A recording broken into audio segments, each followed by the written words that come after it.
Bienvenue au balado L'investisseur transformé. Avez-vous l'impression qu'il y a trop d'options et d'opinions vous disant comment investir et planifier votre avenir financier? Grâce à son approche simple et directe, l'animateur Ruben Antoine de la firme Toulette Matthews et Associés vous guide à travers la complexité de l'industrie financière. Les sujets abordés dans ce balado vont transformer votre expérience d'investissement et augmenter vos chances de devenir libre financièrement pour toujours. Bonne écoute! Bienvenue sur cette nouvelle édition du podcast L'Investisseur transformé avec moi-même, votre animateur Ruben Antoine. Aujourd'hui, on va parler de cybersécurité parce qu'en fait, le mois de mars est le mois de la prévention de la fraude où il y a plusieurs campagnes de sensibilisation pour viser à prévenir la fraude au Canada. Un sujet très important. Pourquoi c'est important? Parce que tout se fait en ligne maintenant. On le sait, on fait nos opérations bancaires en ligne, on travaille en ligne à travers des plateformes de conversation virtuelle, on achète des billets de spectacle en ligne. Bref, on utilise beaucoup la technologie. Mais avant de commencer, laisse-moi juste vous lire quelques statistiques. Selon le Centre anti-fraude du Canada, qui reçoit un rapport de fraude et de cybercriminalité, les pertes d'argent en moyenne par incident sont de 70 000 $. Et quand on totalise toutes les pertes pour les victimes en 2024, on parle de 644 millions de dollars. Juste pour mettre les choses en perspective, en 2022, c'était 530 millions. Là, on parle de 644 millions de dollars 2 ans après. Donc, on voit bien que c'est en hausse. Et en termes de victimes de fraude signalées, on parle de 36 248 victimes. Puis ça, c'est ce qu'on sait, hein, parce que ce n'est pas toutes les victimes de fraude qui reportent leur cas. Même qu'en fait, le Centre anti-fraude du Canada estime que seulement 5 à 10 % des gens signalent une fraude. Donc, le vrai nombre de victimes, en fait, pourrait être beaucoup plus élevé. Et il y a aussi un sondage de la TD qu'ils ont réalisé dans le cadre du mois de la prévention de la fraude qui a révélé que 62 % des Canadiens estiment qu'ils ne sont plus que jamais victimes de cibles. Ils sont les cibles, en fait. Il y a beaucoup plus de cibles qu'avant. Et près de la moitié d'eux, donc environ 47 % des Canadiens, n'ont pris aucune mesure pour se renseigner sur la prévention ou la protection contre la fraude au cours de la dernière année. Puis aussi que près de 8 Canadiens sur 10, donc 78 % des gens, admettent ne pas avoir confiance en leur propre capacité à repérer d'éventuelles fraudes ou d'escroqueries. Donc ça, c'est vraiment inquiétant parce qu'on sait que la fraude informatique, les escroqueries, le phishing, tout ce qu'on va parler aujourd'hui, ils progressent et ils sont à un niveau record. Donc c'est pour ça que c'est important pour nous de parler de ce sujet-là. Et pour le faire, nous avons une invitée très spéciale qui va nous sensibiliser sur l'importance de la cybersécurité. Son nom est Asma Ghali. Elle est une experte justement en cybersécurité avec un large éventail de connaissances sur le sujet. Et je pense que les auditeurs et auditrices vont vraiment bénéficier de ce qu'elle a à dire. Je veux vous prévenir, cet épisode-là est un peu plus long que d'habitude et même un peu technique par moment parce que ça va de soi, quand on dit technique, on parle quand même de technologie sur cet épisode-là, mais c'est un épisode qui est pertinent pour tout le monde. Et je sais, on est sur un podcast financier et ce n'est pas une conversation sur l'investissement, sur la fiscalité ou sur les finances personnelles. Mais comme vous savez, tout est lié. On vit dans un monde interconnecté et cela ne sert à rien d'avoir de l'argent en banque ou de se bâtir un patrimoine financier si un pirate informatique peut arriver et tout voler en un clic. Donc, cet épisode-là devient une ressource cruciale pour vous, pour nous tous, mais pour vous, chers auditeurs et auditrices, et je vous souhaite une bonne écoute. Bonjour Asma, comment ça va? Bonjour Ruben, ça va bien, merci. Et toi? Merci, ça va très bien et je suis vraiment heureux de t'avoir sur le podcast L'Investisseur transformé pour un sujet très important, très d'actualité, très pertinent pour tout le monde en fait, qui est tout ce qui est la cybersécurité. Mais avant qu'on rentre dans le sujet, on va commencer par apprendre un peu plus sur toi, Asma. Est-ce que tu peux nous parler de toi et de ton parcours professionnel? Oui, bien sûr. Bien évidemment, merci pour ton accueil. J'apprécie Ruben. En gros, en fait, moi, je suis actuellement directrice principale qui gère un centre d'expertise en infrastructure chez Alithya. Je suis aussi entrepreneur et hackeuse éthique, ce qui est en anglais ethical hacker. Et en fait, j'accompagne les entreprises généralement à faire des tests de pen testing pour assurer que leurs applications sont plus robustes, plus solides et surtout plus sécuritaires. Quand tu dis pen testing, tu veux dire des tests de pénétration juste pour... Tout à fait. OK. Juste pour pas utiliser le jargon, là. Ça marche. T'es vraiment quelqu'un qui a l'expertise pour ce qu'on veut parler aujourd'hui, là, tout ce qui est cybersécurité et tout. Mais justement, la cybersécurité, c'est quoi? Peux-tu nous définir qu'est-ce que la cybersécurité et expliquer un peu pourquoi c'est important dans la vie quotidienne des gens? C'est une très bonne question, Ruben, surtout que les gens me posent toujours la question pourquoi je me suis lancée dans ce domaine qui est assez large. Pour moi, la cybersécurité, pas pour aller dans la définition, on va dire, théorique, c'est un mot, en fait, c'est un néologisme qui définit en gros le rôle de l'ensemble des lois, politiques, outils, dispositifs, concepts et mécanismes de sécurité, même les méthodes de gestion des risques, actions, les formations, les bonnes pratiques et les technologies qui peuvent être utilisées pour protéger la personne et les actifs informatiques. C'était une définition un peu trop, on va dire, lourde et théorique, mais en gros, en bon simple français, la cybersécurité, c'est en fait la façon pour se protéger au jour sur tout ce qui peut en fait poser un défi pour la personne comme moi et toi, soit au niveau en fait de l'utilisation de la technologie ou l'utilisation aussi de tout ce qu'on vit actuellement, les transactions qu'on fait bancaires ou même parfois les outils comme Instagram, Facebook. Donc en gros, la cybersécurité, c'est comment se protéger, c'est quoi la loi qui gouverne la protection de l'individu avec toute cette belle technologie qui sort d'ici et partout. Mais justement, quand on parle de cybersécurité, on pense protéger, protection, comme tu viens de dire. Donc, quand on pense protection, on pense menace. On veut se protéger de quelque chose qui peut nous menacer. Donc, on vit dans un monde en ligne. C'est quoi les menaces en ligne les plus courantes en ce moment que les individus doivent confronter? Toutes sortes de menaces. Si je nomme la liste, ça va être très longue. Si je prends les top 5 qui sont plus impactants l'individu, j'irai au plus premier qu'on entend souvent parler, phishing ou le hameçonnage. Par la suite, les attaques malveillantes, qui sont des attaques qui surviennent lorsqu'on utilise en fait notre ordinateur ou nos téléphones. Il y a aussi les attaques de l'homme au milieu. Oh, c'est quoi ça? C'est en fait un type d'attaque qui implique un élément malveillant d'écoute sur les communications. OK. Exemple très simple, parfois on parle au téléphone et on a l'impression que comme si notre voix se répète ou comme s'il y a une voix bizarre qui se produit au milieu de la conversation ou qu'il y a un bruit qui coupe ou qui dérange l'appel. Il faut faire attention quand ça arrive souvent. OK. Donc ça, c'est un des éléments qui peut en fait arriver très souvent, surtout par téléphone. Il y a aussi en fait exploit Zero Day. Je ne sais pas si vous êtes familier avec exploit Zero Day. C'est en fait Zero Day, c'est une faiblesse ou un bug dans ton ordinateur ou dans ton téléphone. Oh, OK. Exemple très concret, on utilise souvent, surtout les parents avec leurs enfants, les iPads. On est en train de jouer avec un jeu, puis pour toutes sortes de raisons, on ouvre notre iPad, puis on a l'impression qu'on veut utiliser, par exemple, Word, qui est un outil de Microsoft, et on a l'impression que c'est plus long que d'habitude. Donc ça, c'est un exploit Zero Day, c'est-à-dire que l'outil comme tel a été utilisé par une tierce partie. Il faut faire des scans pour assurer qu'on n'est pas des victimes d'une attaque de sécurité. Et mon dernier, ce sera des attaques de ransomware. C'est pas très commun au Canada, mais ça commence quand même à être, on va dire, commun pour les individus qui ont une richesse très, on va dire, répandue. Mais généralement, c'est les entreprises qui vivent des attaques de ransomware que les individus. Puis tu disais plutôt qu'il y a une longue liste justement de menaces. Donc il y a les menaces, mais là on se dit, écoute, avec toute la sensibilisation qu'on voit autour de nous par rapport à la fraude ou les escroqueries en ligne, les gens, on aurait pu croire qu'ils sont plus sensibilisés. Donc il y a la liste des menaces, mais après, est-ce qu'ils tombent dans les pièges? En général, les gens, c'est quoi les pièges qu'on voit dans ton milieu que les gens ils ont tendance à tomber dedans plus fréquemment?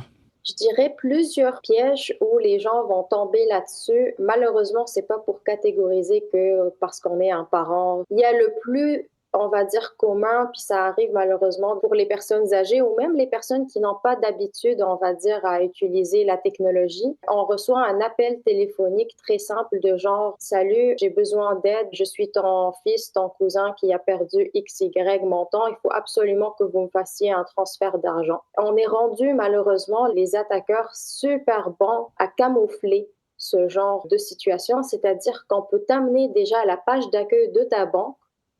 Il faut vraiment devenir un peu expert à savoir est-ce que cette page est bel et bien la page d'accueil en fait de la banque ou c'est une page fictive, parce qu'on t'amène à la page d'accueil de ta banque, puis cette page, finalement, ce n'est pas une vraie page et donc ça te ramène à en fait être plutôt sollicité par une tierce partie qui va prendre toutes tes données, puis ça va être un peu compliqué par la suite de sortir de cette chaîne de répercussions. Pour revenir en fait à la question, les plus communs, c'est qu'on se fait voler notre argent d'une façon ou d'une autre, soit par transaction, par l'homme au milieu, par un appel téléphonique ou simplement par, je ne sais pas si les gens utilisent Instagram ou Facebook, il y a beaucoup ce qu'on appelle les publicités. Il faut faire attention, pas pour nommer des sites, mais un qui était très dans le dark web, Temu, plusieurs personnes m'en parlent de ce site. Ils pensent que c'est un site où on peut acheter des choses pas chères. Mais il faut faire attention. Finalement, tu reçois un produit mais en arrière, mais tu ne sais pas ce qui se passe avec tes données que tu as mis dans cette plateforme qui n'est pas sécurisée. Ça fait un peu peur tout ça. Ouais. Donc, vaut mieux payer plus cher, puis c'est pas pour banaliser la chose, mais pour un sac Gucci, exemple, qui va te coûter peut-être un $100 de plus, mais que tu vas être à long terme plus sécurisé. Parce que le moment où tu fais un saisie de ta carte de crédit dans un site X, ce n'est pas la saisie de la carte de crédit, c'est vraiment de s'assurer que la plateforme que tu utilises est une plateforme sécuritaire. Et ce qui est malheureusement plate, c'est que la banque ne peut pas assurer ce que tu fais avec ta carte de crédit. C'est-à-dire, on peut mettre des balises pour, mettons, dire, OK, il y a une limite pour aller, en fait, utiliser ma carte de crédit. Ça, tu peux le faire au niveau de ta banque. Mais il y a des transactions qui peuvent être faites avec ton consentement, le moment où tu as saisi ta carte de crédit sur un site X, que même ta banque ne peut pas te protéger parce que tu as déjà donné ton consentement. Exact. Puis on va aller dans plusieurs des points et des sujets, Asma, que tu viens de toucher. On va aller plus en détail au cours de notre conversation. Un point que je voulais mentionner, c'est que on est dans l'ère de la technologie, comme tu viens de le dire, Asma. Puis dès qu'on parle de technologie, on pense intelligence artificielle, c'est sur toutes les bouches, on voit ça dans les médias, comment l'IA est autour de nous et crée des innovations qu'on va toutes bénéficier, mais on doit le dire aussi, c'est aussi un outil puissant pour les fraudeurs. Ils l'utilisent entre autres pour faire l'hypertrucage.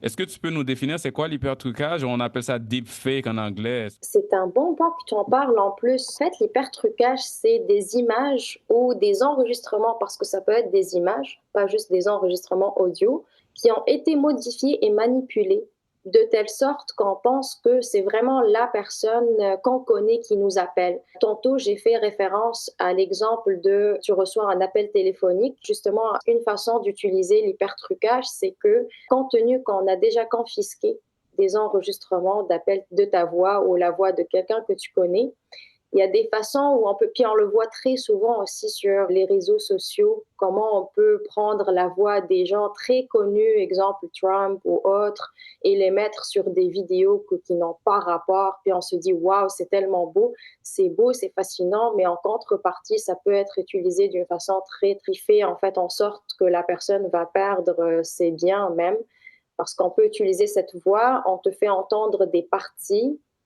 de telle sorte que je pense sur le tas, il y a plusieurs personnes qui tombent victimes de ce genre de situation, qui croient que c'est vraiment la personne qui parle, c'est leur personne proche, et donc ils vont prendre des décisions précipitées qui vont malheureusement les mettre dans des situations très difficiles par la suite.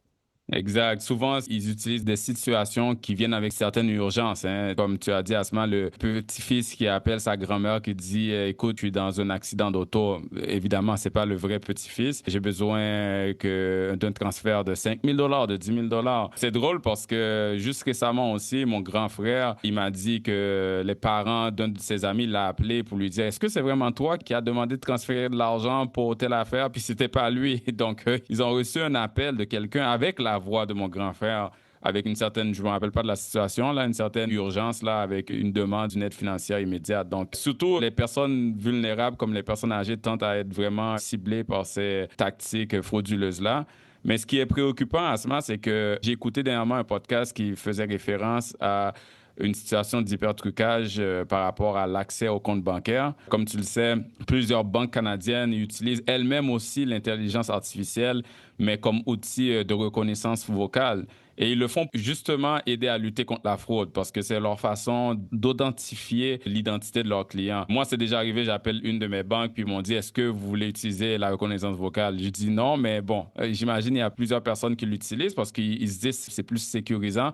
Mais ce qui était intéressant dans le reportage que j'écoutais, là, c'est de la journaliste Stéphanie Dupuis, puis ça a passé à l'émission de La Facture, c'est qu'elle, elle a cloné sa propre voix pour après aller tester les systèmes de reconnaissance vocale de certaines institutions financières, donc pour voir si cette institution financière-là va justement donner l'accès au compte avec cette voix clonée-là, si c'était pas elle, par exemple. Puis, étonnamment, et ça fait un peu peur, elle a pu avoir accès à son compte. Elle a testé Desjardins, BMO, CIBC, Scotia, TD et Tangerine. Et c'est juste Tangerine qui n'a pas donné l'accès. Donc, toutes les autres banques ont donné l'accès au compte. Je ne sais pas laquelle, mais des fois, elle a même pu changer le NIP en utilisant une voix clonée. C'est quand même préoccupant. Oh, je m'inquiète pour nos Ouais. Big Five. Personnellement, en passant, Ruben, c'est pas pour dire qu'il faut ne pas. Personnellement, j'adhère pas à la technologie de reconnaissance de la voix parce que on est dans un. Ce n'est pas une technologie qui est assez, on va dire, robuste. Je comprends que c'était robuste pour la mettre sur le marché, mais ça, c'est une opinion personnelle après lire plusieurs articles sur le sujet, que ce n'est pas à 100%, on va dire, une... Et la preuve, justement, ce que tu viens de me dire, c'est que ce n'est pas une technologie robuste à 100%, donc il vaut mieux ne pas l'avoir. Après, je comprends que chaque, on va dire, individu décide de faire ce qui lui convient, mais personnellement, je ne l'ai pas. Ton point de vue va avec les conclusions de cette enquête-là. En passant, ça a été testé dans d'autres pays aussi, mais je pense que la bonne nouvelle, c'est que les gens peuvent se demander qu'est-ce qu'on a, qu'est-ce qu'on peut contrôler. La bonne nouvelle, c'est que pour l'instant, les banques demandent encore l'autorisation si on veut utiliser cette méthode d'identification. Beaucoup de personnes disent oui parce qu'ils trouvent que c'est plus facile, hein. Des fois, on appelle notre banque parce qu'on est en train de conduire, on veut sauver du temps, ou la vie est tellement occupée, on veut rendre ça plus efficace, on ne veut pas passer à travers toutes les autres questions d'identification. Donc, on dit oui des fois, mais je pense que cette enquête-là est une preuve qu'il faut dire non pour l'instant. On veut utiliser les méthodes plus longues, mais plus sécurisantes. Asma, on va revenir aux escroqueries les plus courantes et celles qui sont déjà très répandues. Parlons de phishing en anglais ou l'hameçonnage en français, qui est une technique de fraude quand même répandue. Est-ce que tu peux nous dire qu'est-ce que c'est et comment s'en protéger? Oui, tout à fait. En plus, ce que tu dis, Ruben, c'était confirmé par une enquête française de la République française. Malheureusement, le phishing et l'hameçonnage est toujours le numéro un problème que tous les, même en 2024, et je peux vous fournir aussi le lien pour ça, c'est une façon d'attaque qui demeure la première que tous les individus, malgré tout ce qu'on met en place pour s'en débarrasser, c'est la façon la plus répandue. Et d'ailleurs, qu'est-ce que c'est le phishing? En fait, c'est un type de cyberattaque consistant en l'envoi des courriels génériques par des cybercriminels. Parfois, en fait, ces personnes, c'est pas en fait target pour toi comme tel. Ils font vraiment un envoi massif sur des noms des institutions ou des personnes légitimes. Et il suffit juste en fait, de cliquer sur ce courriel, de l'ouvrir, de cliquer sur n'importe où. Ça va vraiment amener malheureusement au vol de l'identité de la personne. Puis même, ça peut amener parfois, oui, le vol. Parfois aussi, ça peut amener à installer un virus sur ton ordinateur. Ça peut amener à trouver, en fait, avec des plugins ou des attachements qui vont travailler quand l'ordinateur est fermé à aller chercher des informations pertinentes. Malheureusement, c'est la façon la plus efficace pour un vol d'identité et la plus répandue. Les attaques, oui, c'est généré par courriel. Il y a aussi ce qu'on appelle, il y a en fait un maximum d'adresses courriel qu'on peut chercher par attaque. Il y a le spear phishing, qui est aussi une façon d'hameçonnage qu'on fait. Ça, c'est un type qui est le plus dangereux, puis c'est pour ça que j'en parle, parce que le spear phishing, c'est ciblé. C'est-à-dire que l'attaqueur a ciblé un groupe de personnes X, Et donc, on fait un envoi ciblé. Généralement, on a déjà étudié en fait les patterns de ce genre de personnes. Donc, ça va être plus, on va dire, tailored ou plus personnalisé et donc plus crédible parce qu'on se rend compte que, exemple, moi, je sais que ce n'est pas le cas. L'objectif, c'est vraiment pour expliquer qu'est-ce que c'est le spear phishing. On sait que dans mes habitudes, je fais des transferts, par exemple, X de ma banque BNC. Donc, on sait que je suis cliente BNC. Donc, on va vraiment me targeter avec un groupe de gens BNC, avec une page d'accueil spécifique qui va vraiment paraître très crédible, puis que ça va amener un nightmare que j'espère ça va être résolu. C'est drôle que tu parles de BNC parce que justement en 2023, je ne sais pas si les auditeurs ont vu ça dans les médias, il y a eu beaucoup de clients de la Banque nationale qui ont vu leur compte se faire vider de millions de dollars avec des virements non autorisés parce que les fraudeurs, évidemment, obtenir d'une façon ou d'une autre les informations d'accès à ces comptes-là. Mais ce qui est le plus étonnant, Asma, c'est que ces clients-là, lorsqu'ils ont avisé la banque, au début, la banque ne voulait pas les rembourser parce que, je pense que tu l'as dit plus tôt, l'avis de la banque, c'était si c'est pas une faute qui a été causée par un problème à l'interne, si c'est le client qui n'avait pas fait assez attention de voir que c'est pas le vrai site de la banque, même si on clique sur un lien, ça va sur un site cloné qui a l'air exactement pareil, peut-être le lien, le URL, c'est BNNC, je sais pas, puis on n'a pas pris le temps de regarder, mais c'est les mêmes couleurs et tout et tout. On a rentré notre mot de passe, nos informations d'accès en ligne, et puis voilà, on a donné notre mot de passe et nos informations à la personne. Donc la BNC était comme, je suis pas responsable, je vais pas rembourser, mais ça a tellement fait un tollé dans les médias qui ont fini par les rembourser. Mais bref, ça c'est un exemple de phishing, hein, ce qui est arrivé à ces clients-là, c'est où il y a de l'argent qui a été perdu. C'est un bel exemple de spear phishing parce que ça target les utilisateurs en masse d'une groupe spécifique ciblé. Dernier point que j'aimerais ajouter au sujet de phishing qu'on connaît peu ou pas, puis c'est quand même devient répandu, c'est en fait l'attaque par réseau. Là, tu vas me dire comment ça impacte l'individu. On a tous des cellulaires, je pense, de nos jours, et donc on a un réseau, et on se rend pas compte que en fait, on a un VPN dans nos cellulaires qu'on peut utiliser. C'est pas pour être un peu nerdy dans cet épisode, mais simplement pour c'est dire correct. que... C'est un épisode sur la technologie, donc on peut être un peu nerdy dessus. Pour ceux, par exemple, qui utilisent iPhone, vous allez tous, je vous invite en fait d'aller voir dans section Wi-Fi ou cellulaire. Dans Wi-Fi, vous allez voir que vous avez en fait, ça vous demande le réseau à quoi vous adhérez. Et très important quand vous adhérez à un réseau public, c'est-à-dire que vous êtes assis dans un café, de s'assurer que vous avez masqué le partage des données parce que de facto, en fait, quand on s'associe à un réseau public, ça fait le partage des données et l'envoi des données. Idéalement, je suis plus familière avec iPhone, je sais qu'on peut arrêter le partage des données, mais on peut toujours utiliser Internet, c'est-à-dire Wi-Fi, d'une façon plus sécuritaire. Puis pourquoi je vous parle de ça dans le phishing, c'est parce qu'on se rend compte de plus en plus, même les individus vivent des situations, on va dire, de phishing par réseau qui pourra être causées par leur cellulaire ou leur adhésion dans un réseau public. Si vous n'avez pas l'option de cocher l'envoi des informations, vous pouvez, par exemple, ne pas utiliser votre banque. Allez juste naviguer sur, par exemple, des browsers comme Safari, des informations générales et génériques. Ne pas utiliser votre compte bancaire sur un cellulaire réseau public pour éviter ce genre de situation. Même si on utilise l'application de la banque. Oui, même si on utilise l'application de la banque, le risque quand on utilise un réseau public est plus élevé parce qu'il y a des gens qui sont vraiment des experts de déni de service, puis de déni de service distribué. Ça, c'est des mots un peu plus, on va dire, encore dans mon DOS.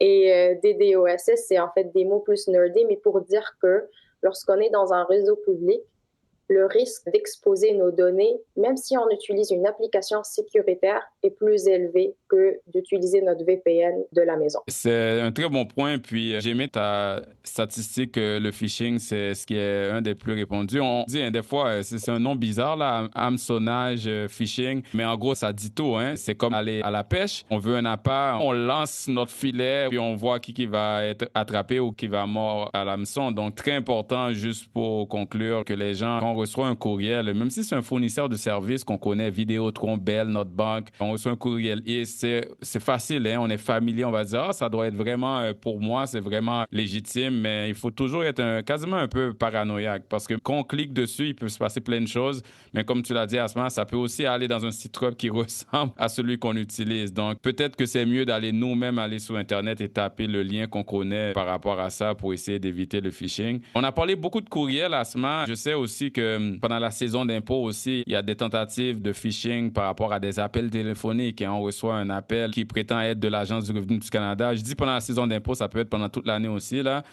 Puis on nous demande, par exemple, tel problème avec notre avis de cotisation ou nos impôts pour vous identifier. C'est quoi le numéro d'assurance sociale? Toujours se demander si le gouvernement m'appelle directement, ben, ils savent que c'est moi. Pourquoi je dois donner mon numéro d'assurance sociale?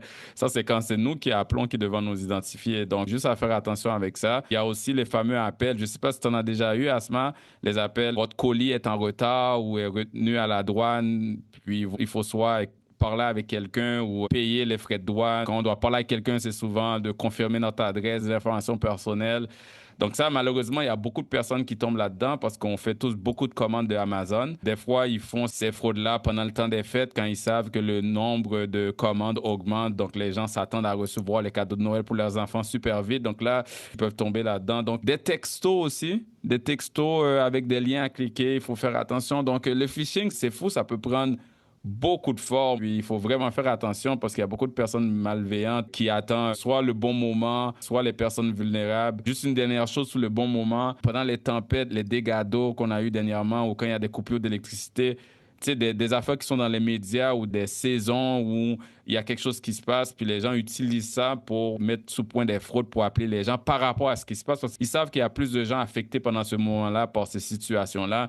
Donc, on voit qu'on peut très facilement, même si on fait attention, tomber dans le panneau. Hein? Tout à fait, tout à fait. Je pense que ce que tu dis, c'est malheureusement, ce n'est pas, on va dire, c'est en continu parce qu'on essaie d'informer, de sensibiliser, mais même la sensibilisation, parfois, ça arrive à un moment où on se dit, waouh, c'est tellement vrai ce que je vois, c'est impossible que c'est de la fraude, par exemple. Exact. Il faut toujours, règle numéro 1, comme individu même, c'est de se douter de la source de ce qu'on reçoit. C'est plate à dire de cette façon, mais quand tu es en cybersécurité, la première chose à se dire, c'est que je doute de la vérité de l'information reçue. Et donc, je passe à la vérification, peu importe la situation. On dirait que, Asma, il y a des réflexes qu'on a dans la vraie vie qu'on n'a pas en ligne.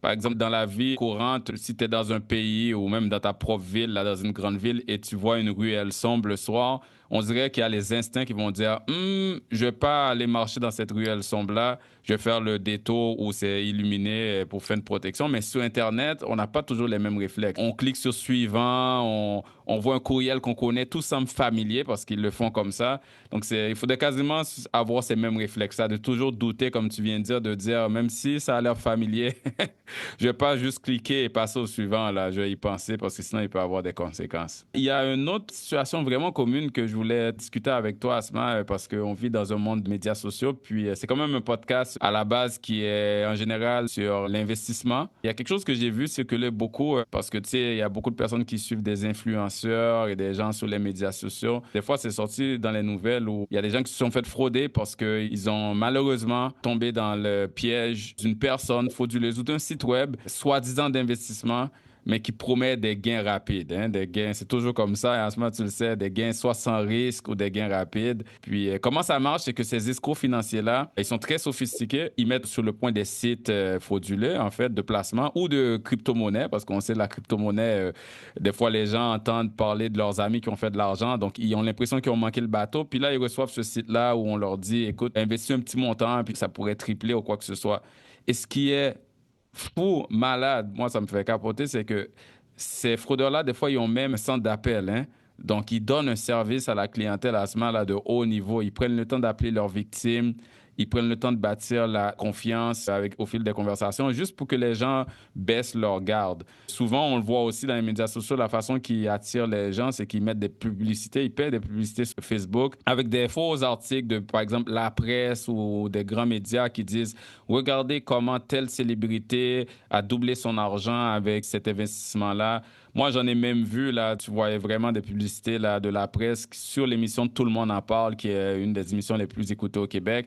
Puis là, ils montraient Guy Lepage qui a dit, écoute, oui, comme si c'était une entrevue, là, oui, j'ai investi dans cet investissement-là, j'ai fait tant. Les gens cliquent dessus. Et malheureusement, au début, on leur demande d'investir un petit montant, là, un engagement très progressif, juste $300. Puis on montre que le $300 a doublé, triplé. Puis une fois que la confiance est installée, les gens mettent des plus gros montants et puis ils perdent toutes leurs épargnes. Donc, à faire très attention aussi. Comme tu l'as dit plus tôt, là, quand c'est trop beau pour être vrai, c'est sûrement parce que c'est pas vrai, en fait. Tout à fait. Puis si tu me permets, Ruben, moi, il y a une anecdote. Une amie qui m'a raconté qu'il y a une histoire d'investir dans l'immobilier sur Instagram pour que finalement, on se rend compte que ce n'est pas... Puis heureusement, elle m'a demandé de vérifier l'information. Est-il crédible? Comment ça se passe? Tantôt, tu parlais de «it's too good to be true», mais il y a en fait l'investissement dans l'immobilier. C'est-à-dire qu'on te fait penser que tu vas, par exemple, avoir une maison X ou tu vas être un actionnaire dans un bâtiment Y et que finalement, tu te rends compte que c'est le style d'un pyramid scheme et que c'est des sites que ça prend des années, malheureusement, pour les enquêteurs, c'est-à-dire les policiers, de se rendre compte que c'est de la fraude. Entre-temps, les gens vont perdre leur argent, vont se trouver avec des dettes. C'est malheureux de voir ça, mais je veux aussi faire attention des investissements dans l'immobilier. Je le vois de plus en plus. Je pense que c'est important d'en parler. Maintenant, comment vérifier la vérité de l'information? J'ai pas les détails, on va dire, complètes. Mais moi, ce que je dis, même en immobilier, surtout à l'étranger, vaut mieux, si c'est un terrain qu'on ne le connaît pas, de se fier à ton entreprise où tu fais de l'investissement que de se dire, ou à quelqu'un de crédible, que de se dire, OK, j'ai vu un ad Instagram, je vais me lancer là-dessus. C'est un autre outil aussi de faire de la fraude en investissement. Très bon point, Asma. Et c'est vrai que c'est très difficile pour les autorités de, en avance, déjà identifier cette entreprise-là, ces entreprises-là, ces sites-là qui sont frauduleux. Ceci étant dit, pour aider le public à se protéger, l'autorité des marchés financiers, donc l'AMF, publie une liste de tous les sites, compagnies et individus qui ont déjà été identifiés comme ayant des pratiques potentiellement frauduleuses ou risquées. Donc, je vais mettre un lien dans l'épisode aussi pour accompagner les tiens de toute cette liste-là. Donc, au moins, si on pense vouloir faire affaire avec un site, allez vérifier s'ils sont déjà sur ce site-là. L'AMF aussi publie un registre des plateformes crypto-monnaies qui sont légales et legit, donc ceux qui sont enregistrés. Parce que des fois, les gens veulent investir en Bitcoin, mais est-ce que c'est une plateforme frauduleuse ou c'est les vraies plateformes? Donc, pour aller voir si cette plateforme-là est légit avant que vous investissiez, je vais mettre le lien aussi que vous pouvez aller consulter ce registre de crypto-monnaies, de plateformes crypto-monnaies qui sont enregistrées avec l'AMF. Donc, ceci étant dit, tu as mentionné quelque chose plus tôt, Asma, encore dans l'hameçonnage, mais oui, il y a tout le vol d'informations, l'accès au compte. Mais des fois, le fraudeur ne prend pas nécessairement des informations ou un accès au compte, mais plutôt, comme tu as dit, quelque chose s'installe dans l'ordinateur, soit un virus ou ce qu'on appelle un ransomware en anglais ou un rançongiciel en français. C'est quoi les mesures préventives? Ben, premièrement, tu l'as déjà défini, mais dis-nous-en un peu plus, puis comment qu'on peut se protéger pour ça, pour éviter d'en être victime? C'est un bon point et je te dirais, ransomware pour les individus, c'est de Oui. moins en moins fréquent. Cependant, c'est encore existant pour tout ce qui est les iPads, surtout les parents, s'il vous plaît, ne prenez pas ça mal. Mais généralement, nos enfants nous amènent à se trouver dans des situations où, par innocence, on va dire, d'enfants, on clique sur quelque chose. Ça, c'est une histoire vraie. J'ai un de mes amis qui était victime, malheureusement, de ransomware. En gros, en fait, ce qui s'est passé, c'est qu'il y avait des jeux vidéo live qu'on peut donner pour nos enfants. Soit, exemple, c'est pas pour dire que Candy Crush est un mauvais jeu, ce n'est pas l'objectif, c'est plus, je le prends à titre d'exemple parce que c'est généralement ce que les enfants aiment jouer. C'est l'équivalent d'un Candy Crush où tu cliques, etc. Puis il y avait un moment où on cliquait sur quelque chose, puis en fait, le ransomware, c'est que tu cliques, rien ne se passe au moment comme tel, c'est en fait par la suite où c'est un malware qui chiffre tes fichiers sur ton outil, on va dire, soit un poste de travail, soit un iPad, soit un cellulaire. Puis en fait, la façon que ça fonctionne, c'est que ça se stocke localement, ce fichier déchiffré, et sur ton réseau. Si en fait, maintenant, de plus en plus, on parle du cloud, du réseau, de l'info nuagique. Donc, même malheureusement, le ransomware, ils ont eu des meilleures façons, on va dire, de s'adapter à comment on peut déchiffrer les outils comme tels, les postes de travail de l'utilisateur. Puis, la façon que ça fonctionne, c'est que les pirates, au moment où tu cliques et que il y avait quelque chose qui s'installe, soit en fait on déchiffre tes fichiers, soit en fait une application fantôme qui s'installe sur ton ordinateur ou ton iPad. Le pirate maintenant a la façon de développer et de rentrer et d'utiliser en mode fantôme lorsque l'ordinateur n'est plus fonctionnel en background tout ce que tu as dans cet appareil. Donc, l'appareil est rendu compromis. Pour vraiment, on va dire, pour récupérer les informations, ça sera vraiment à avoir généralement, les appareils maintenant ont une façon de sauvegarde automatique. Mais si on a un appareil, parce que c'est l'appareil qui est compromis, dans le fond, le réseau est l'appareil. Si c'est compromis, généralement, il faut aller dans nos données de sauvegarde. Tu as posé la question comment on peut se protéger. Généralement, maintenant, tous les appareils se dotent d'un antivirus. Donc, c'est une des façons pour détecter le ransomware comme tel. C'est sûr que quand on pense à, mettons, si quelqu'un dans son propre appareil, on va dire son ordinateur, son iPad, garde toutes ses photos, tous les souvenirs de la famille ou qu'importe autre donnée personnelle qu'on trouve important, ce logiciel-là ou cet outil-là, cet algorithme-là, ça vient crypter, ça vient de tout brouiller les données. Puis, je sais que quand c'est des entreprises, ils demandent de payer en général les fraudeurs, de payer en crypto-monnaie ou quoi que ce soit pour avoir accès encore aux données, parce qu'on s'entend, les entreprises, s'ils n'ont plus ces données-là, ça peut même mettre l'entreprise en perte ou même l'entreprise pourrait même avoir à fermer. Est-ce que chez les individus, on les demande en général de payer aussi ou c'est moins commun, ça, comme tu as dit? C'est une très bonne question. Ça dépend, en fait. Si on parle de ransomware qui est plutôt, on va dire, ciblé, c'est-à-dire qu'on est rendu avec un statut très élevé. Je pense qu'ils appellent ça le shark ransomware. J'ai pas le terme exact, donc je ne vais pas me citer là-dessus, mais bref, il y a deux types. Il y a la partie où, généralement pour les individus, c'est malheureux de le dire, mais on ne demande pas d'argent en contrepartie. Okay. En fait, c'est stratégique parce que ce qui se passe quand on a accès aux données des individus, c'est qu'on va utiliser ces données pour aller chercher des informations stratégiques pour les utiliser dans d'autres moyens de cyberattaque, comme exemple le phishing, comme l'hypertrucage qu'on a dit, comme plusieurs façons. Et même, malheureusement, puis ça, il y a des enquêtes en cours là-dessus, comprend, tu as parlé des photos. Généralement, le ransomware, quand ça s'installe local et réseau, ça target tout ce qui est en fait la suite Microsoft. Donc, les données qui se trouvent dans les outils Microsoft, c'est pas pour dire que Microsoft n'est pas sécuritaire, c'est plus pour dire que généralement, ça target ce genre de fichiers parce que c'est là où il y a le plus de données stratégiques d'individus, soit entre autres les photos et les vidéos. Et ce qui est très répandu avec le ransomware, c'est d'aller utiliser des photos et des vidéos. Malheureusement, parfois, c'est pour ça que je veux vraiment passer un message de faire très, très attention de quelle information, quel genre de photos qu'on prend de nous. Je sais que c'est nos appareils, nos données, mais il faut toujours assurer, si on veut prendre des photos peut-être plus, on va dire, bref, utilisons un appareil photo.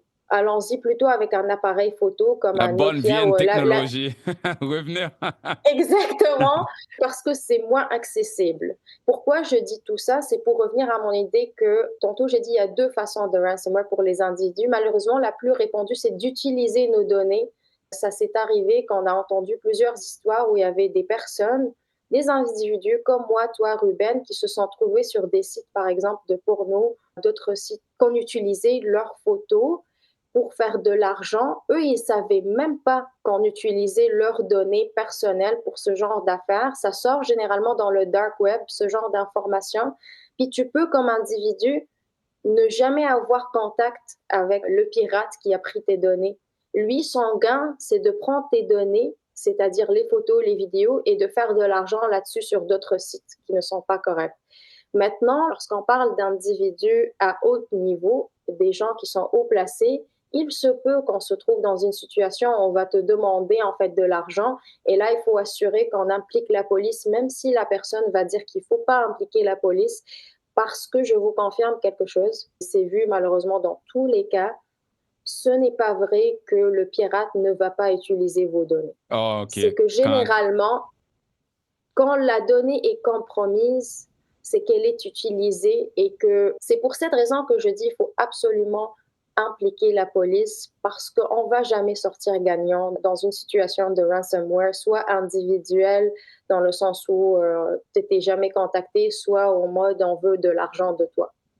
Parce que même si tu donnes l'argent, il n'y a aucune garantie que tu vas avoir. La donnée est compromise. Pour ces personnes-là, est-ce qu'il faut payer ou tu dirais vaut mieux ne pas payer parce que de toute Jamais, façon, là, exact. On n'encourage pas ça. jamais. On perd l'argent, mais ça ne garantit pas qu'ils vont nous remettre les données, ils ne sont pas utilisés à d'autres fins. Je comprends ça, mais plutôt, tu as dit une façon de se protéger. Bon, c'est sûr que les bonnes pratiques, c'est bon d'avoir des sauvegardes, si je veux dire, de nos données ailleurs, parce que si on perd nos données, on les avait sauvegardées dans une autre localisation à la base, mais tu as aussi mentionné pour se protéger, il y a d'avoir un bon antivirus. Donc, tu es en train de me dire que les logiciels, le bon vieux logiciel antivirus, c'est toujours utile et nécessaire? C'est une bonne question. Si j'irais par la réponse commerciale, c'est-à-dire les bonnes pratiques, parce que moi, mon but, c'est de donner les deux réponses. Oui, je m'explique par contre. Oui, un antivirus est toujours essentiel. Cependant, surtout ceux qui sont des utilisateurs de Microsoft, vous connaissez Microsoft Defender. En fait, je prends un pas en reculant pour expliquer. Avant, dans les années 2000, il fallait absolument payer pour un antivirus, puis payer en entièreté. Ah, je sais, moi Et, j'ai déjà et acheté AVG, Norton, McAfee, j'ai acheté tous, je les ai tout essayé dans mes anciens ordi. parfait. Et en fait, avant, si on parlait dans les années 2000, je dirais oui, absolument. Puis ton ordinateur ne se dote pas d'un logiciel antivirus de facto. Maintenant, si on parle à partir de cette année forward, on a fait quand même des gains au niveau de la cybersécurité. Puis quand je dis des gains, rappelons-nous, au tout départ, j'ai dit que la cybersécurité, c'est très large. C'est pas juste, en fait, les attaques. C'est aussi les lois qui gouvernent la cybersécurité, les formations, les règles. Tout ça, ça rentre. Et la gouvernance, entre autres, tout ça, c'est des aspects de cybersécurité. Les avocats qui étaient spécialisés en tout ce qui est législation et cybersécurité, il y avait vraiment des lois qui maintenant ont poussé les firmes, en fait, créateurs d'ordinateurs comme Microsoft, entre autres Dell, Mac. Maintenant, il y avait une loi qui les oblige tous, de facto, d'avoir un logiciel antivirus installé automatiquement. Donc, monsieur, madame, tout le monde, inquiétez-vous pas, vous avez en fait un antivirus. En fait, puis un antivirus, c'est en pur et simple, c'est un logiciel chargé de détecter les menaces dans vos ordinateurs. Même les cellulaires se dotent d'un ressemblable d'antivirus.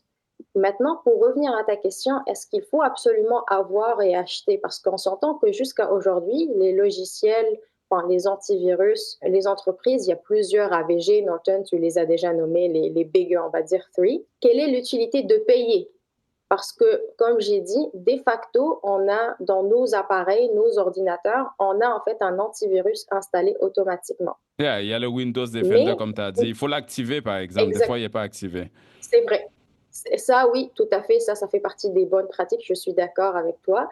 Cependant, où il faut payer ou pas, c'est là le débat, en fait. Puis, c'est pas mon objectif de dire allons-y, payant. Mais où ça devient intéressant, les options. Parce qu'un antivirus de base, c'est-à-dire le défaut par défaut dans nos appareils cellulaires, nos ordinateurs, ce qui nous permet, c'est de détecter les menaces et de les enlever. Cependant, comme malheureusement on vient de le dire, les pirates et les attaqueurs sont rendus de plus en plus, on va dire, créatifs Sophistiqué, oui. et sophistiqués, effectivement.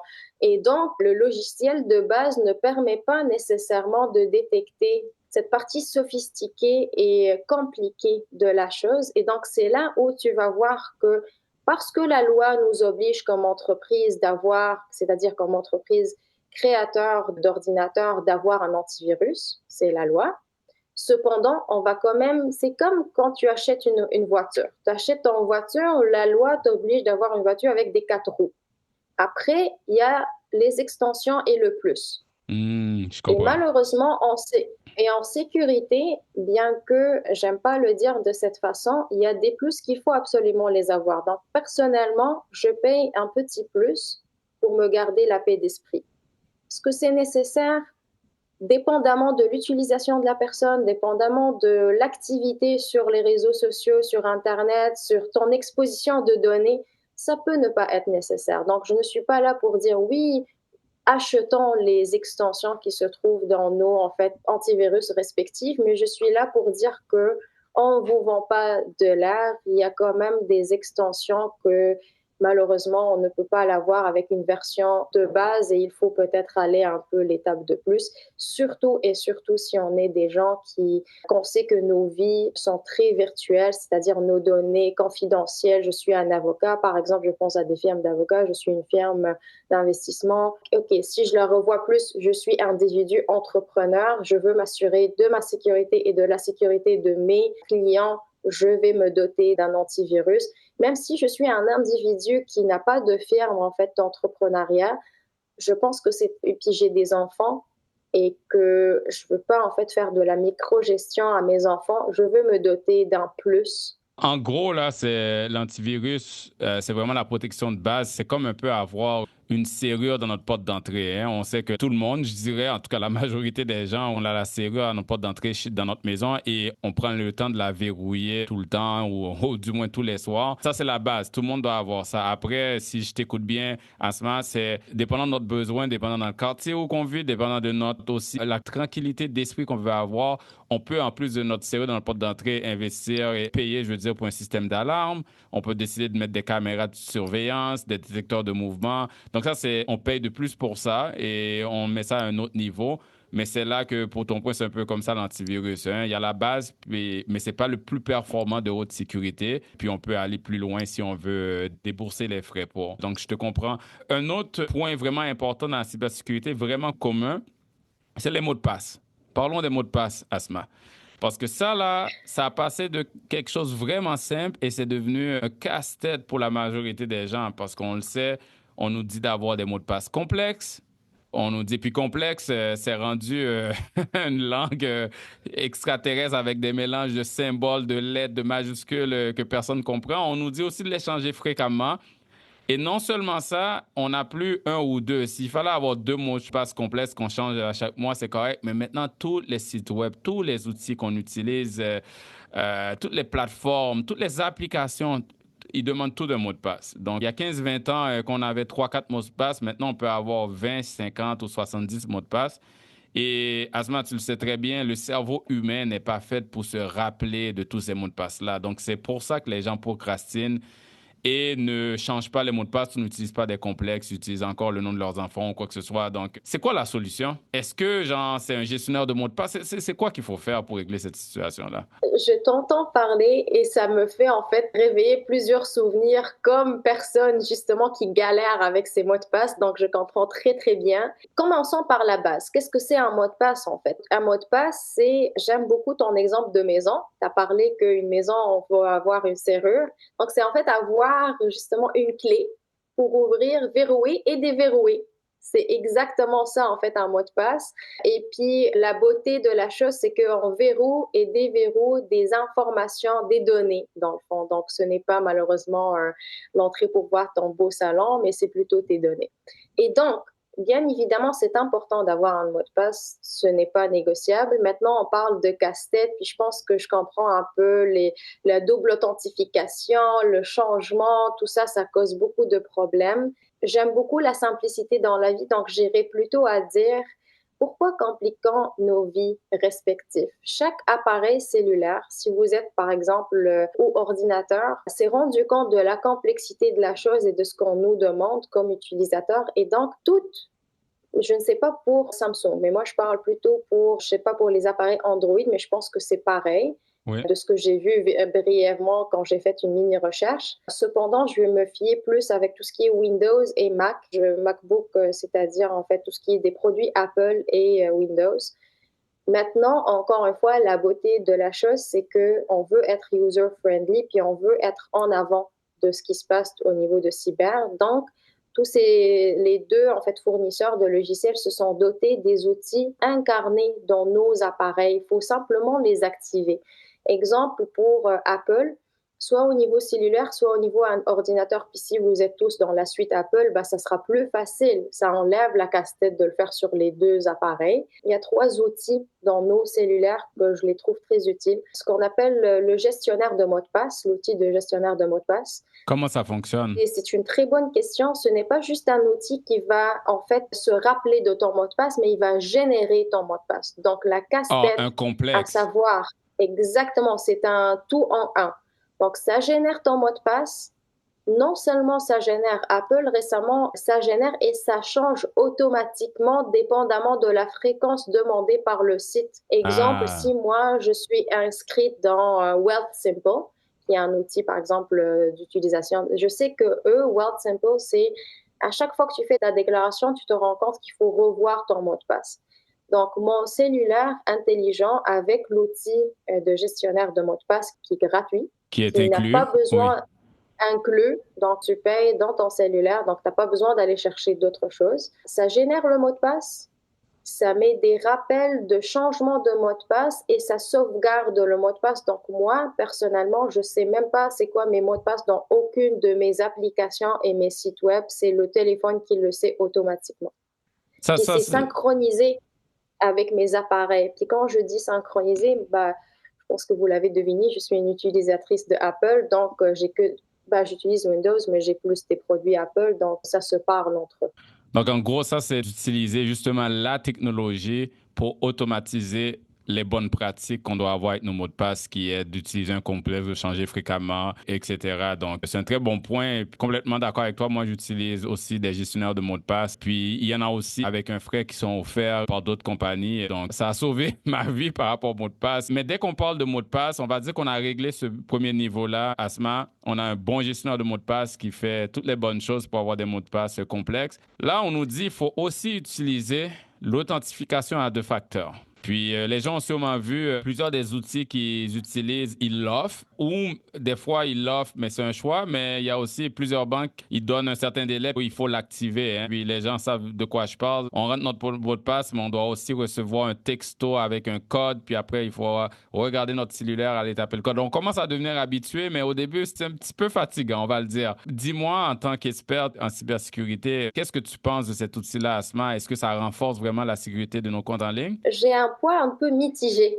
par rapport à mes collègues dans le domaine, on va dire, dans le sens où je m'explique. Je crois à l'importance de faire une double authentification. Cependant, je pense qu'il faut assurer quand même une vigilance, à savoir notre double authentification. Je m'explique, c'est que pour faire une double authentification réussite, il ne faut pas que ça soit de façon électronique. Il faut donner à l'utilisateur le choix. C'est-à-dire, exemple, quand moi je rentre dans mon portail RBC pour aller voir mon compte, j'ai 4 options qui s'offrent à moi. Première option, c'est que de m'authentifier avec, oui, mon mot de passe et mes questions de sécurité, c'en est un.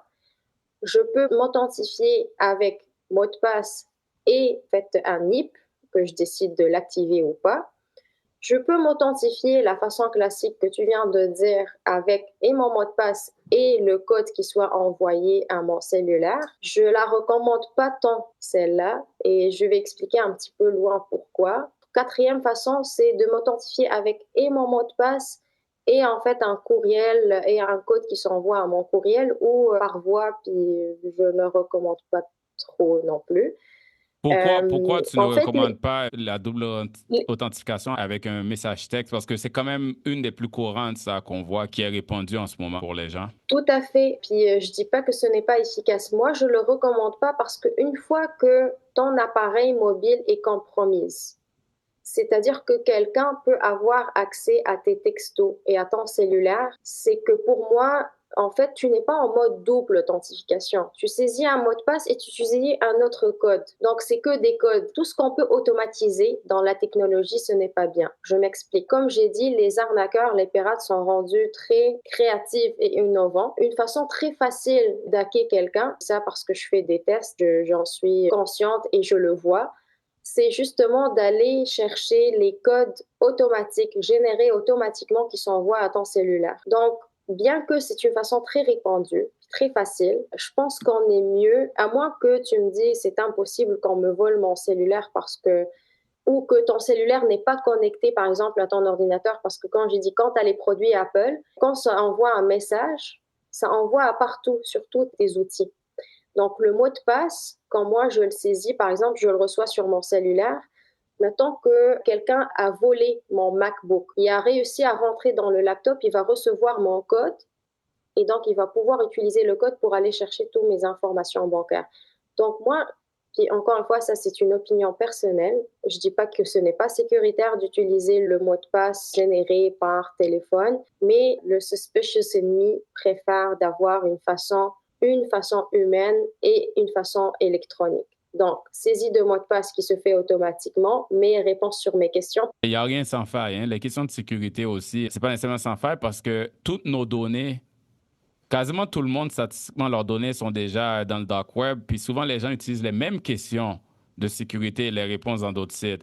C'est quoi le nom de ta mère, le nom de ton chien et tout. Donc, ça aussi, quand tu as ce choix-là, ils vont juste choisir le fraudeur ce choix-là parce qu'ils ont déjà les réponses. Tu comprends? C'est comme, on dirait qu'on Tout à fait. on dirait qu'on Tout n'est à pas fait. sorti du bois à n'importe quelle méthode qu'on utilise. Tout à fait. Et c'est pour cette raison que je dis ce n'est pas pour réduire la sécurité de recevoir un texto.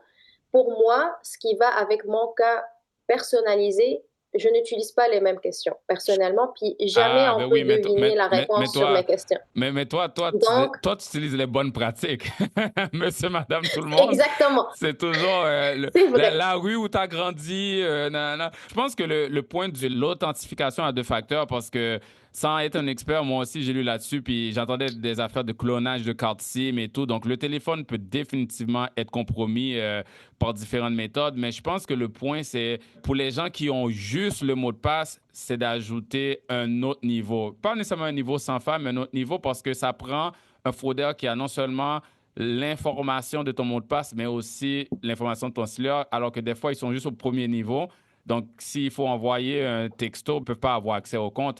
Tandis qu'il y a des gens qui n'activent même pas ce niveau-là. Donc, ils font juste rentrer leur mot de passe et ils ont accès à leur compte. C'est un très bon point que tu partages, qu'il n'y a rien qui est sans faille. Hein? C'est d'ajouter le plus de protection. C'est un peu comme les vols d'auto et notre auto. On peut ajouter le plus de protection, mais les voleurs d'auto, ils innovent. Et puis, ça ne veut pas dire que tu ne pourras jamais te faire voler ton auto, mais tu dois quand même faire le plus que tu peux par rapport aux outils qui sont à ta disposition. Exactement.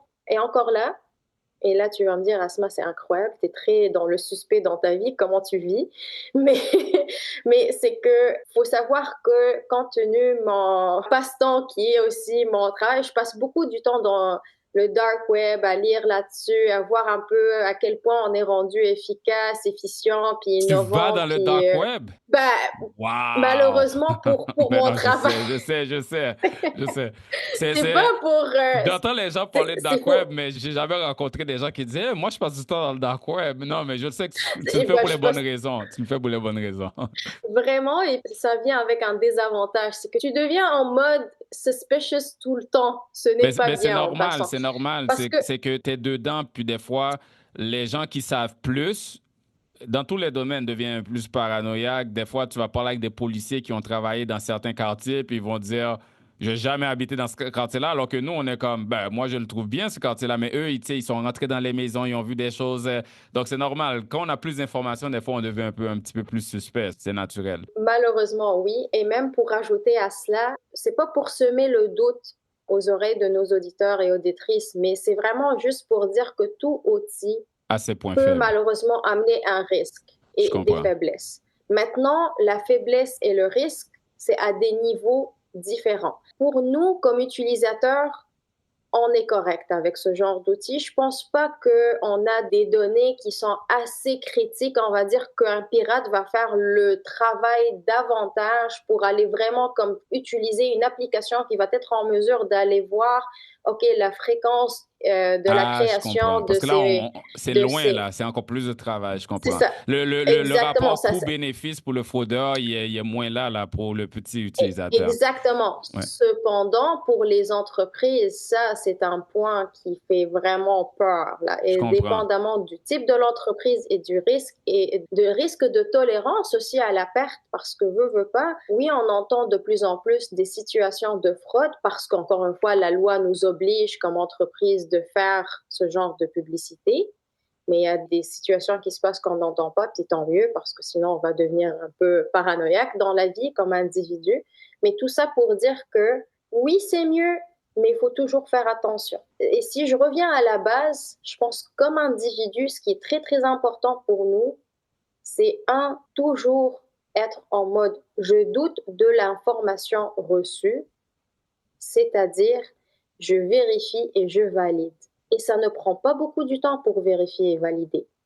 Au lieu d'aller cliquer sur un lien, ça te prend 2 minutes, par exemple, d'aller voir ton site officiel, par exemple, de ta banque. Est-ce qu'il y a une annonce sur des fraudes en cours? Est-ce qu'il y a... Tu peux, en fait, si quelqu'un te dit, tu as perdu, par exemple, $50 de ton compte, mettons, ou plus, au lieu d'aller, en fait, cliquer puis paniquer, ouvre sur ton ordinateur à toi, sur ton cellulaire à toi. C'est ton cellulaire, c'est ton appareil, c'est plus sécuritaire, c'est plus facile. Le moment où tu regardes, par exemple, par téléphone qu'il y a quelque chose qui se passe, il y a un glitch, on entend quoi que ce soit, bah, coupe l'appel.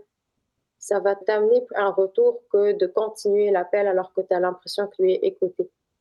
Bref, il y a des petites astuces. Je vais aussi en fait ajouter, j'aime beaucoup en fait, je pense que c'est le gouvernement fédéral qui a en fait toute une section sur la cybersécurité, comment se protéger. Il y a des vidéos très simples et faciles disponibles dans les 2 langues, français et anglais, mais qui sont très pertinents et informatives. Des petites astuces, mais qui vont nous sauver beaucoup de choses dans la vie. Vu que tu nous as dit que notre cellulaire peut se faire compromettre, ça va de soi, là. On le sait tous, ce petit bidule-là qu'on tient dans notre main est rendu toute notre vie, hein. On fait tout avec notre cellulaire. Notre cellulaire, on peut utiliser le gestionnaire de mots de passe, comme tu as dit, mais pour le protéger, il y a tous les outils biométriques qui sont intégrés dans notre cellulaire, soit avoir l'accès à notre cellulaire avec l'empreinte digitale ou avec le iPhone, la reconnaissance faciale. Est-ce que ça, c'est une bonne façon d'ajouter de la sécurité à l'accès à toutes nos données de cellulaire? Là, tu vas nous C'est une dire, bonne question. dans le fond, la réponse à toutes mes questions, c'est pas vraiment ou peut-être ou juste à un certain point. Quand est-ce que tu vas me dire oui, c'est une bonne façon? Oh. Non, non, mais je rigole. Je comprends qu'il y a rien qui est sans faire là. Mais c'est quoi ta perspective là-dessus? Encore une fois, ça, c'est une opinion personnelle. Mais je vais aussi vous partager l'opinion, on va dire, scientifique et fondée, parce qu'il faut prendre des deux. Personnellement, je ne suis pas très à l'aise avec ce qui est empreinte digitale et reconnaissance faciale. Pourquoi? Parce que, puis là, c'est le paranoïa en moi. C'est vraiment, comme j'ai dit, c'est une opinion personnelle et non enfin, il y a des articles, mais ce n'est pas des articles, on va dire, qui sont à 100% confirmés. Donc, j'aime mieux le dire de cette façon. Personnellement, je ne veux pas parce que je me mets, puis encore une fois, moi, j'interagis avec les entreprises. Donc, je vois comment eux, ils créent leurs propres, on va dire, outils, etc. Et je sais que généralement, les attaques et les attaqueurs et les pirates visent les entreprises. Et donc, lorsqu'on fait une reconnaissance faciale, veut pas, c'est en fait une donnée qui s'est ajoutée dans mon software qui est créé par une entreprise en arrière. Pour moi, j'augmente mon risque de me faire en fait arnaquer avec un groupe plus large ou être ciblé. Et donc, je préfère la vieille méthode de saisir un mot de passe. Cependant, je veux confirmer à tout le monde qui nous écoute aujourd'hui que je ne suis pas en train de dire que ce n'est pas une façon efficace et sécuritaire. Au contraire, c'est prouvé que c'est plus sécuritaire, plus facile en fait d'utiliser la reconnaissance faciale et l'empreinte digitale. Mais si on revient à ransomware des individus haut placés, c'est aussi malheureusement un moyen où on peut se mettre nos vies en danger. Pour résumer, c'est sécuritaire jusqu'à un certain niveau. Si on veut vraiment ajouter une couche de plus de paranoïa, comme je le fais moi-même, je préfère garder le bon vieux mot de passe que je change en passant d'une façon périodique. Je le change aux 6 mois. Mais je sais que ça ajoute un fardeau. Écoute, Asma, on a parlé de ne pas cliquer sur des liens inconnus, d'antivirus, de mots de passe, de bonnes pratiques en cybersécurité. Donc, plusieurs aspects dont l'utilisateur a le contrôle dessus. Par contre, comme tu le sais, plusieurs fois, nos informations personnelles et confidentielles, comme notre nom, notre date de naissance, notre numéro d'assurance sociale, ça se retrouve à la merci des fraudeurs et d'autres personnes malveillantes parce qu'il y a eu une fuite de données par des entreprises dont nous utilisons les produits et les services. Donc là, on n'a aucun contrôle. On peut avoir fait tout ce que tu as mentionné ici. Ça, on ne le contrôle pas. On se rappelle tous de la situation qui est arrivée avec Desjardins. C'est un de leurs employés qui a fuité les informations. Il y a McKinsey Investissement aussi et il y a tant d'autres. Donc, qu'est-ce qu'on peut faire? Je veux dire, est-ce que... premièrement, les malfaiteurs, qu'est-ce qu'ils font avec nos données? Tu parlais du dark web. Qu'est-ce qu'ils font avec nos données confidentielles quand ils les ont en main? Dépendamment de la donnée, parce que puis je dirais que chaque donnée n'a pas le même niveau d'importance. Mais ce qu'on fait essentiellement, ça, lorsqu'il y a en fait un incident qui s'est passé au niveau d'entreprise, nos données comme individus sont plus utilisés dans le futur et non dans l'immédiat. C'est-à-dire, les plus communs, on s'entend, puis sûrement il y en a d'autres, mais les 3 façons que nos données peuvent être utilisées, c'est le pirate qui a accès à cette mine d'or va décider de le vendre au plus high bidder. Il y a vraiment des Il y a un transactions qui marché se là. font. Oui, oui, oui, c'est un vrai marché. Puis honnêtement, si on veut devenir des millionnaires, je ne dis pas de devenir des pirates, c'est la place. Puis généralement, ce genre de transaction ne se passe pas sur le sol canadien, par exemple. Donc, Ah ouais. comme gouvernement, on ne peut pas faire grand-chose. Hmm. Deuxième affaire qu'on peut faire avec nos données, c'est le phishing et le hameçonnage. C'est comme ça que de plus en plus, je sais pas, moi, j'avais une amie qui m'a dit, mais c'est incroyable. Il y avait une période où elle était victime justement de fraude qui s'est passée chez Desjardins. Elle m'a dit, mais c'est incroyable le nombre d'appels inconnus que je reçois et de messages et deux. Ben voilà comment on utilise la donnée. Puis je pense que ce n'est pas mon ami qui est ciblé. C'est encore une fois, rappelons-nous, le hameçonnage, c'est un un lot. filet. On lance ça à tout le monde. Exactement. Puis ce n'est pas nécessairement en fait un filet qui se lance dans l'immédiat. C'est-à-dire que moi, je peux être un pirate, j'ai accès à des données, je décide de ne pas l'utiliser maintenant, j'attends que ça se calme, puis je l'utilise d'ici 1 an, d'ici Exact, 2 ans. parce qu'on vient d'être victime, on garde nos gardes vraiment hautes, là, on est alerte, mais éventuellement, la vie reprend son cours, on est un peu moins alerte. Voilà. Ouais. Donc, ils sont très Voilà, stratégiques. tout à fait. Et encore une fois, c'est des gens créatifs, innovants. C'est comme... C'est des entrepreneurs, hein? On va se le dire. C'est des entrepreneurs. Bref, troisième façon pour la donnée, c'est, comme j'ai dit aussi, malheureusement, de se trouver dans des sites qui sont en fait à utilisation pay-per-use. Donc, le plus que tu cliques, ou pay-per-click, c'est en fait une façon d'utiliser la donnée de quelqu'un. Le plus de clics, exemple très, très courant pour monsieur, madame, tout le monde, les annonces Instagram. Moi, je parle beaucoup d'Instagram parce que c'est le seul, on va dire, outil, réseaux sociaux que j'ai à ma disposition.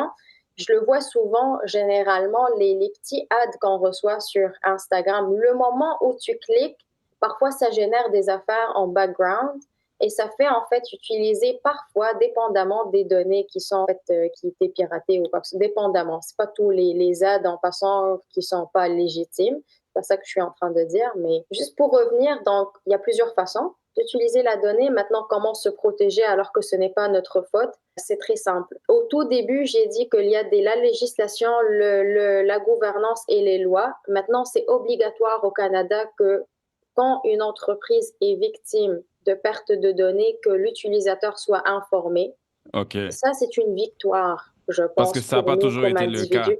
Des fois, il y avait des fuites, on ne sait juste pas si nos informations étaient fuitées parce que l'entreprise ne nous l'a pas dit. Tout à fait, et parce qu'ils n'étaient pas dans l'obligation de l'annoncer. Tout ça pour dire et pour revenir à mon idée que nous, maintenant, heureusement, je le vois un gain pour le Canada. On doit, comme utilisateur, avoir l'information qu'il y avait une fuite de données et quand on fait partie de cette fuite de données. Cependant, le moment où on reçoit ce genre d'informations, notre pouvoir d'agir, justement, notre pouvoir d'agir est très limité. La seule chose qu'on peut faire, parce que notre donnée a été compromise et on ne sait pas à quel poids et à quelle envergure ça a été compromise. Donc, ce qu'on peut faire, c'est généralement changer tous nos mots de passe. C'est la seule chose qu'on peut avoir, on va dire, enfin la seule, une des choses qu'on peut avoir accès, d'avoir un antivirus installé et de faire des scans constants. Dernier point, si possible, dépendamment, on peut se mettre dans une liste qu'on était victime de fraude et donc on limite l'utilisation, par exemple, de notre numéro d'assurance sociale, de faire des vérifications, s'il vous plaît, surtout au niveau des enquêtes de crédit. Parce que parfois, il y a du monde qui se trouve dans des situations où ils ont des hypothèques, des cartes de crédit à leur nom et qui sont endettés en fou, mais qui ne savent pas. Moi, je recommande fortement qu'on fasse, comme individu, minimum 2 enquêtes par année sur nous. En fait, est-ce que tous les cartes qui sont à mon nom sont à moi finalement? Et dernier point, très, très important aussi au niveau du travail, parce que lorsqu'on vole ton numéro d'assurance sociale, puis comme je vous ai dit, les pirates peuvent vendre vos données, ils donnent ça à des personnes parfois qui n'ont pas de statut. Donc, ils vont utiliser ton numéro d'assurance sociale pour avoir un emploi. Et donc, tu te trouves à avoir des T4, des T1, des T6, des T2. Bref, je suis pas la meilleure placée à c'est quoi les formulaires qu'on peut avoir, mais ça, c'est des cas vécus que j'en ai entendus, puis qu'on est malheureusement en litige parce qu'ils n'ont pas fait leur vérification avec leur comptable si tous les emplois qu'ils ont à leur nom, c'est bel et bien eux qui ont fait ces emplois, puis ça fait partie de leur emploi que c'est eux qui ont fait. Donc, ils se trouvent à payer même des impôts sur des emplois qu'ils n'ont pas fait. Ou pour ne pas payer l'impôt, il faut qu'ils passent des heures et de l'énergie à convaincre le gouvernement fédéral que ce n'était pas eux et à le prouver. Donc, je suis complètement d'accord avec toi, Asma. Moi, avoir été moi-même victime de vol d'identité, tout ce que tu as mentionné de ce qu'il faut faire, c'est exactement les étapes. Par rapport à l'enquête de crédit, si on regarde le côté financier, très important parce que moi-même, j'ai créé mon compte chez Equifax, chez TransUnion, les deux agences de crédit. Puis quand je suis allé le voir, après que j'ai réalisé que j'étais victime, il y avait déjà des dettes à mon nom. Une fois que c'est identifié, c'est beaucoup de travail, mais oui, on peut les faire éliminer en contactant nos institutions financières et en disant que c'était pas nous. Après, il y a une enquête et puis là, éventuellement, le crédit se rétablit. Mais ça m'a montré aussi que c'est important. Je recommande aux gens de ne pas attendre, dans ce qu'on peut contrôler, là, de ne pas attendre d'être victime pour créer leur accès à Equifax et TransUnion. Parce qu'une fois qu'on a créé l'accès, on peut n'importe quand aller voir. On a la liste de toutes nos dettes. C'est tout affiché parce que qu'on prend une créance, une dette, l'information est envoyée aux agences de crédit. Puis on peut toujours voir, oh oui, ça c'est vraiment moi, cette hypothèque-là c'est vraiment moi. Donc on peut identifier s'il y a quelque chose qui a l'air douteux. Et maintenant, Equifax, c'est nouveau de la dernière année à peu près. Ils offrent un outil qui n'existait pas au Canada, mais qui existe aux États-Unis, qui permet de bloquer son crédit. Ça veut dire qu'on peut le bloquer nous-mêmes. Donc, si quelqu'un essaie de prendre une dette sur notre nom, et il ne pourra pas parce que l'institution financière va dire va aller débloquer l'accès à ton crédit. Donc, si vous avez, c'est juste vous qui pouvez le débloquer quand vous appliquez à une dette ou le rebloquer après. Très important d'aller. Ils n'ont pas envoyé une communication pour ça. Donc, d'aller dans Equifax, vous allez le voir qu'il est unlock, qu'il est débloqué, de le bloquer. C'est hyper important. Donc, vraiment important à faire. Puis oui, quand on est victime aussi, moi, ce que j'ai appris, c'est d'informer la police. Des fois, il faut remplir un rapport parce que pour annuler la dette, des fois, les institutions financières vont nous demander est-ce qu'on a informé la police, même si la police ne pourra sûrement pas faire grand-chose, mais ils demandent un numéro de référence. Donc, d'informer la police, d'informer le Centre antifraude du Canada parce qu'ils compilent les données et ils continuent à contribuer à la sensibilisation. Donc, dépendant de la fraude aussi, des fois, on doit contacter un avocat ou d'autres parties. Donc, très important tout ça par rapport à ce qu'il faut faire si on est victime de n'importe quel type de fraude. En tout cas, Asma, comme qu'on a passé à travers tous ces différents points, ce que l'utilisateur peut faire, tous les outils à notre disposition, on le voit, là, je pense que c'est clair que la sécurité est souvent laissée à l'utilisateur. Les firmes financières et de télécommunications, par exemple, ils vont fournir un sentiment de sécurité. Ils vont aussi fournir des outils qui peuvent aider les utilisateurs, mais c'est pas parce qu'ils sont fournis qu'ils sont compris.